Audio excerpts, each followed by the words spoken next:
그러면은 여기가 내 집 마련 하실 분들 같은 경우에는 기회가 될 수도 있겠네요. 미쳤다라고 말을 할 수도 있는데 취득하시도 괜찮다고 생각합니다. 이런 상황에서. 대구 같은 경우에는 막 분양가보다 더 싸게, 그러니까 막 손해 보면서도 마피. 네. 이렇게 빨리 팔려고 하는 분들도 이제 슬슬 나오시는 것 같고, 세종 같은 경우에도 가격이 되게 많이 내려오더라고요. 그 왜 이런 일이 벌어질까요, 지방은? 2020년 이후에 주택시장이 그 710 이후의 주택시장이 19년 말부터 두 가지 패턴으로 법인화라는 패턴하고 네. 그 다음에 외진의 그 투자 목적 주택 구입이 굉장히 많았다고 생각을 하고 있는데 네. 근데 저 개인적으로 세종시에 대해서는 좋은 생각을 가져본 적이 많지는 않았습니다. 세종이 엄청나게 올라갈 때도 네. 그냥 세종시는 공무원 도시이고 저는 이제 도시의 구성원의 어떤 성격이 균질한 거를 그게 좋지 못하다고 생각을 하거든요. 네, 네. 제가 예전에 읽었던 미국 대도시의 죽음과 삶이라는 책에서 도시가 성장을 하기 위해서는 새벽 시간대부터 밤 시간대까지 여러 계층들이 다 그 도시를 사용을 해줘야 되는데 야, 진짜 멋있다. 네, 근데 공무원들 라이프는 비슷할 거 아니에요. 그렇죠. 네, 그러니까 거기는 분명히 비는 시간이 있고 결국 그 땅은 풀 사용이 안 되는 땅이라는 거예요. 서울도 비슷한데 종로구 같은 데 가면은 낮에 없어요. 사람이 어마어마해요. 네, 밤에 사람 없어요. 낮에는 어마어마하지만 밤에 텅텅 비어있기 때문에 그래서 거기는 좋은 주거지가 아닌 거예요. 그래서 저희가 생각하는 좋은 주거지는 지금 여기 사무실도 강남에 있는데 그냥 강남 좋다 이렇게 하는 게 아니라 여기는 새벽부터 그 밤늦게까지 비는 시간이 없어. 비질 않아요. 왜냐하면은 왜 안 비냐면 그거를 할 수 있는 건축물이 있기 때문이거든요. 아, 그렇죠. 다양한 활동을 할 수 있는. 그러니까 사람이 모여서 뭔가 할 수가 있는데, 그러니까 집도 있고, 학교도 있고, 학원도 있고, 술집도 있고, 그 건축물들이 계속 있으면은 사람이 거기서 뭔가 할 수 있는데, 세종이 좀 그렇지 못해가지고. 그런 거랑, 그러니까 두 번째는 세종은 매우 정치적인, 정책적인 도시라는 그런 측면에서, 네. 세종부가 되면서 좀 더 데미지를 입는 부분이 있다고 개인적으로 생각하고 세 번째는 뭐 너무 올랐기 때문이고요. 아, 많이 올랐죠. 네, 진짜. 너무 올라서 네. 그 전년도에 연간 40%대 올랐으니까 거의 뭐 이제 절벽처럼 올랐는데 제가 개인적으로 생각할 때 710 나오고 나서부터 세종이 조금 흔들린다고 생각했던 포인트가 있었는데 그때 710에 소득세법 시행령 개정한 게 있고 네. 그때 비거주 갭 투자의 수단이 소득세법 시행령에 하나 있었는데 그거를 건드려서 완전 조사골 내놨거든요. 그러니까 뭐냐면 지금 상생임대인이 네.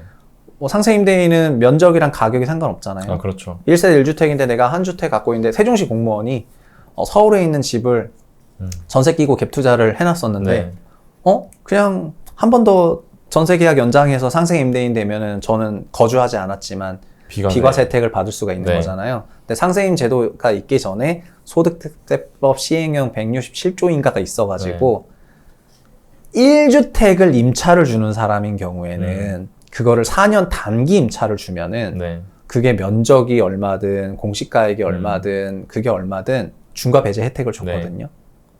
그러니까는 저는 그거를 그래서 세종시 공무원 갭 투자 정책이다 이렇게 해석을 했거든요.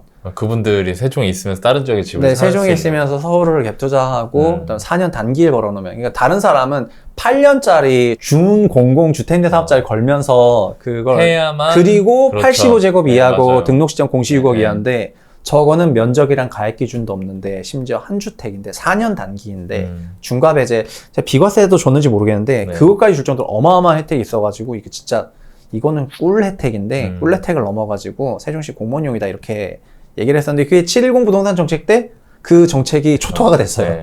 그래서 그런 것들이 다 복합적으로 작용해가지고 지금 그 지역에 영향을 주고 있다고 생각하고 있습니다. 대구 같은 데는 왜 그렇게 침체가 있을까요? 대구는 세종처럼 24시간 돌아가는 도시인데. 대구는 그냥 단기 공급이 많은 거라고 생각합니다. 네, 그래서 단기 공급이 많으니까 그냥 단기 사이클을 그냥 대구가 타고 있다고 생각을 하고 있고 장기 공급이 많다는 건 아니기 때문에 저는 그렇게 생각하는 게 지금 이제 마피고 마이너스로 내려가고 주택 가격이 조정을 받고 이렇게 하는 게 신규 분양 주택이 그렇다면은 신규 분양 주택들에 대해서는 기존 구축들보다는 더 제가 선호하는 게 있기 때문에 그런 거를 염두에 두시면 좋을 것 같습니다. 사실 누구나 마찬가지죠. 새거 좋아하는 거는. 그럼 대구는 그러겠네요. 그러니까 시장 기능을 그대로 보여주고 있는 거라고 보면 될까요? 시장이 만들어내는 사이클에 있는 네. 도시다. 네네. 그 아마 이렇게 공급이 주택가격이 빠지고 분양이 미분양 나고 하니까 자연스럽게 공급이 감소를 하고 또 그 전에 좋았었을 때는 또 주택가격이 굉장히 강세였기도 하고 네. 이런 거를 그대로 보여주고 있는 지역이라고 생각을 하고요. 네. 그리고 대구는 굉장히 미니 서울이라는 평가를 많이 받았잖아요. 대구가 분지에 있고 네. 그래서 서울처럼 둘러싸여져 있고 네. 그래서 양적으로 팽창하기가 어려운 그런 도시공간 구조를 갖고 있기 때문에 작은 서울이라는 그런 평가를 받아왔는데 그냥 자연스러운 수급 논리에 의해서 나타나고 있는 시장 변화라고 생각을 합니다. 그러면은 여기가 뭐 내 집 마련하실 분들 같은 경우에는 기회가 될 수도 있겠네요. 네, 무주택 가구들한테는 굉장히 뭐 이게 말도 안 되고 뭐 미쳤다라고 말을 할 수도 있는데 결국 이런 사단을 거치고 나면은 공급 없어지거든요. 네. 그래서 너무 타이밍을 재기보다는 그냥 내가 이 가격에 마피가 이 정도 되고 이러면은 내가 생각했던 금액에 들어온 것 같고 나의 어느 정도 대출 구매력이 있고 그리고 주거 수요에 대한 이런 니즈가 있다고 하면은 취득하시도 괜찮다고 생각합니다. 이런 상황에서. 네. 좋습니다. 책 마지막에 보니까 모르면 스트레스고 내가 알면은 스트레스 아니다 이런 말이 있어요. 네. 알아야 된다는 제 평소 건데. 신조이기도 한데 네, 네. 공부해야 된다는 건데 네. 근데 일반 사람들은 사실 내 집 하나 마련하는 게 그냥 목표잖아요. 네. 내 집 하나 좋은 집 싸게 사는 거 이게 목표인데 이런 사람들이 어떤 식으로 준비하고 공부하면 그 목표를 달성할 수 있을지. 저희 부모님 같은 경우에도 평생 집이 없으셨거든요. 그래서 네. 제가 주택시장에 관심이 좀 약간 있는 상황이었는데 네. 20살 때 그러니까 군대 제대하고 공교롭게도 했던 게 재건축 수주 영업을 한 거예요. 그것도 서울 강남에서. 진짜요? 네. 어떻게 하다 하셨어요? 그거? 그때 그 대학원 선배가 그 인력 아웃소싱 회사를 만들어가지고 그 대형 주택 건설사에 외주 수주를 하신 거죠. 그래서 그 수주 영업을 하다가 서울 강남에 있는 그런 아파트 조합원들을 이제 만나게 되면서 막 부동산 얘기를 하면서 이거 하라고 해요? 한국에서는 부동산 갖고 있어야 된다. 부동산 사야 된다. 그러니까 저도 궁금하니까 선생님은 부동산 어떻게 모았냐? 어떻게 샀냐? 얘기를 하니까 야, 좋은 아르바이트네. 그냥 네. 그때부터 어마어마하게 알려줬거든요. 앉아봐 하면서 3시간 동안 차를 먹이면서 자기의 투자 전략이랑 자기의 성공 스토리를 어마어마하게 자랑을 하는 거예요. 제가 그거 한 8개월 하니까 그다음부터는 생각이 제 건축학과 전공했는데 그냥 난 건설회사 가야 되겠다. 그러니까 그 당시 레미안이 제일 잘 나갔거든요. 네. 그래서 삼성물산 가셨었구나. 네. 그냥 뭐냐면 난 레미안 지으러 가야 되겠다 이렇게 해가지고 저는 1조 원이라는 금액도 그때 처음 들었어요. 아파트 재건축한다 그러는데 공사비가 2조 4천원인가래요. 그래서 2조 원은 얼마의 금액이냐. 나는 이제 2,400만 원도 없는데 2,400만 원도 없는데 2조는 얼마짜리 금액인 거예요. 간다. 감이 안 왔는데 지금은 제가 금융시장에 있으면서 한국 GDP는 1,800조고 이런 얘기를 하는데 그때 2조 원 대학생인 제가 바라본 주택시장 너무나 거대했고요.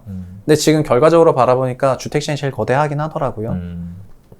지금 부동산 시장은 8,000조가 넘어가니까요. 주택시장만 그냥 6,000조가 넘어가고요. 그러니까 한국이 갖고 있는 자산시장 중에서 가장 거대한 시장인데 근데 주택을 사는 데 있어도 아까 제가 신길에 그 당첨된 20대의 사례를 얘기했던 것처럼 그 친구는 40평대, 그러니까 34평 이상이 추첨제가 있다는 거를 알고 추첨을 넣은 사람인 거잖아요. 그러니까는 청약을 넣은 사람이고 청약 어디서 넣은지 모르는 사람도 많아요. 그리고 갖고 있는 통장이 물론 MB정부 때 만능 통장 만들어가지고 청약저축 가입하면 다 넣을 수 있는데 옛날엔 예금 부금 맞아요. 다 나눠져 있었죠. 그러니까 옛날 세종류일 때는 좀 공부를 했는데 나는 지금 부금이 좋은 거야, 뭐 저축이 좋은 거야, 예금이 좋은 거야 이렇게 했는데 지금은 원샷 솔루션이니까 이걸로 공공주택, 민영주택 다 넣을 수 있는 줄 안다거나 너 청약 있어? 나 있는데? 그럼 이거 넣어봐 했는데 안 되는 거야. 막 이런 경우 많죠. 어마어마하게 많아요. 그래서 왜 안 되는 거야? 세대주가 아니고. 그러니까 이게 결국에는 알면은 스트레스가 아니라고 했던 부분은 세상 모든 거는 다 공부의 영역인데 주택도 내가 공부하고 내가 전략을 수립한 만큼 남들보다 더 어떻게 보면은 좋은 기회를 잡을 수 있는 게 항상 많기 때문에 부동산도 그냥 천천히 꾸준히 공부하라는 말씀을 드리고 싶어요. 그리고 하나 더 드리고 싶은 얘기는 제가 2008년 글로벌 금융위기 이후에 공공기관에 들어갔을 때 그때 제 팀장이 저보다 10살 많은 41살이었는데 그 당시 전 31살이었고요. 그분이 용인 흥덕지구에 당첨이 됐어요. 그래서 40대 때 당첨이 되더라고요. 주택을 처음으로 구매하는 시점이 40대여도 늦은 게 아니에요. 우리나라 평균 주거 구매 연수가 전반적으로 40대예요. 근데 30대는 왜 주택 구매가 어렵냐면 돈이 없기 때문이지 않습니까? 그렇죠. 돈을 모은 게 없는데 어떻게 집을 삽니까? 지금은 주택이 너무 자산시장의 일부로 주택으로 돈 벌었다는 얘기가 너무 광범위하게 퍼지면서 저거를 지금 타지 않으면은 뭐 설국열차 떠난다거나 막차라거나 하는 이런 공포 불안이나 불안 요인들을 굉장히 하는 것들이 조금 많으면서 뭔가 주택시장이 갖고 있던 그런 본연의 이런 모습들이 이제 지금 많이 사라진 것 같다는 그런 생각이 많이 들고요. 근데 지금 다시 자산시장 조정기가 좀 나오니까 옛날 모습 나오는 것 같은 그런 느낌이긴 한데 제가 드리고 싶은 얘기는 그러니까 공부는 당연한 건데요. 욕심을 너무 부리지 말라는 말씀을 드리고 싶어요.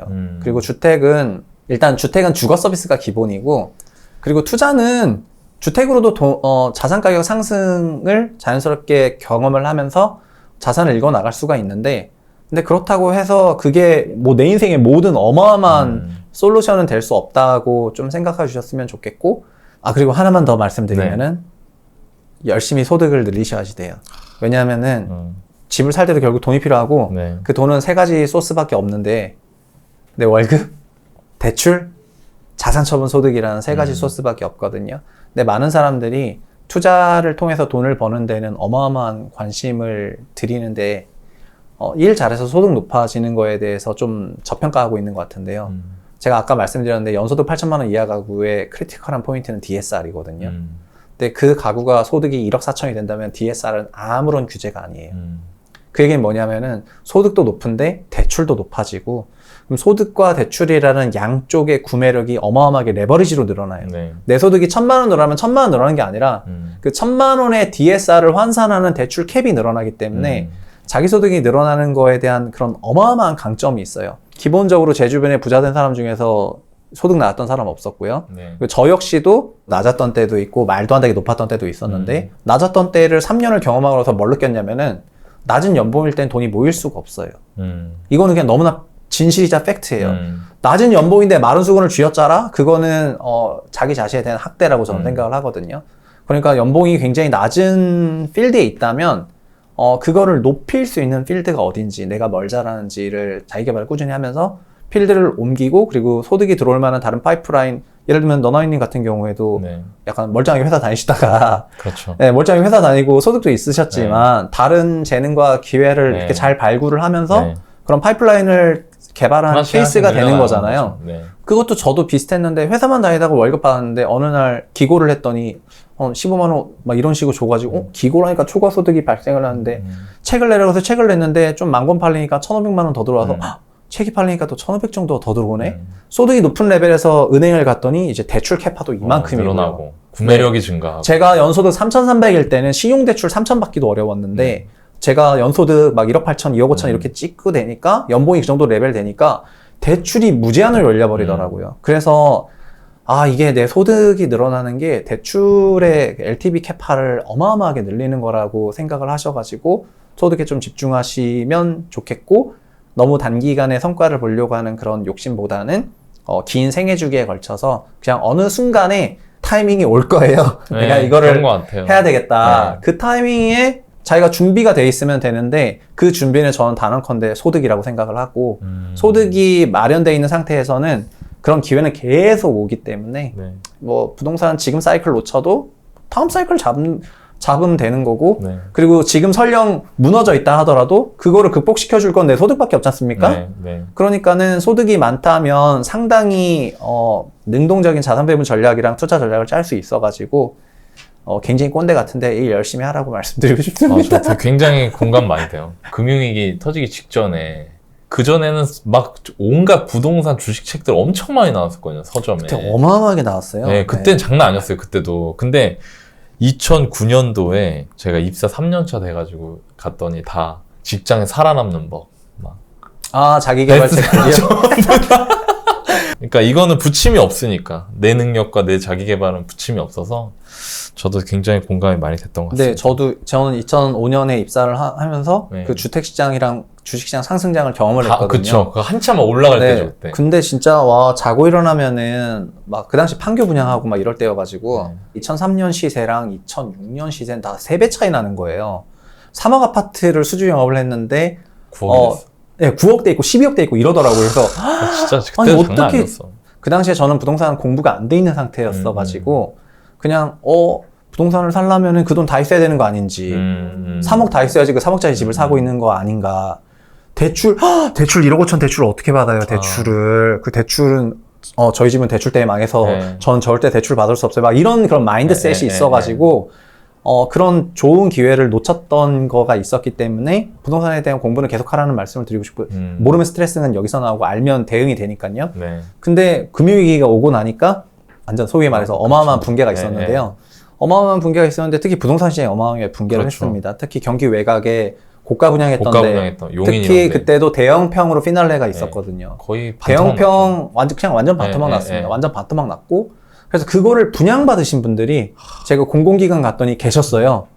소득을 계속 분양대금으로 그렇죠. 썼거든요. 계속 거죠. 분양대금으로 썼는데 그때는 그러니까는 완전 초고가 분양을 받아가지고 그런 이제 충격을 받으신 건데 그러나 결국 그분을 살린 것도 그 소득이었어요.